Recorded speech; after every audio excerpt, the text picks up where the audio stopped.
मटियारी में एसटीपी अगवाणनि जी press conference.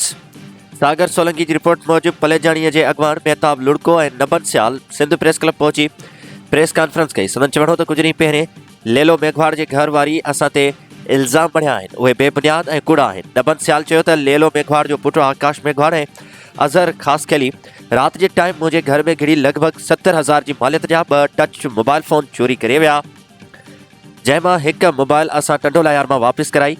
उन mobile जा असां दुकानदार खे 40,000 रुपया ॾिना। मोबाइल वठण महिल दुकानदार उन चोर जो फ़ोटो कढियो जेको असां ॾिठो, उहो अज़हर ख़ासकैली हो। कुझु महीना गुज़री विया, असां अज़हर ख़ासकैलीअ खे हैदराबाद में पकड़े वरितो, जंहिंखे असां पलेजाणी पोस्ट इंचार्ज जे हवाले कयो। पुलिस पारां चोर खां पुछा ॻाछा करण ते हुन ॿुधायो त मूंसां चोरी में आकाश मेघवाड़ गॾु आहे। पुलिस आकाश मेघवाड़ खे पंहिंजी कस्टडी में वठी पुछा ॻाछा कई ऐं शाहपुर थाणे ते वठी आई। उन खां पोइ इलाइक़े जे ज़मींदार बासित रिंद फ़ैसिलो करे आकाश मेघवाड़ ते 40,000 रुपया ॾंड विधो। हाणे हू ॾंड जा पैसा न ॾियण जे करे ड्रामाई अंदाज़ करे रहिया आहिनि। ऐं मेहताब लड़की चयो त लेलो मेघवाड़ जे घर वारी मुंहिंजो ऐं मुंहिंजे पीउ जो नालो खयो आहे त हुन वाजिबी कई आहे। असां उन्हनि सां का वाजिबी नाहे कई, नोटिस वरितो वञे।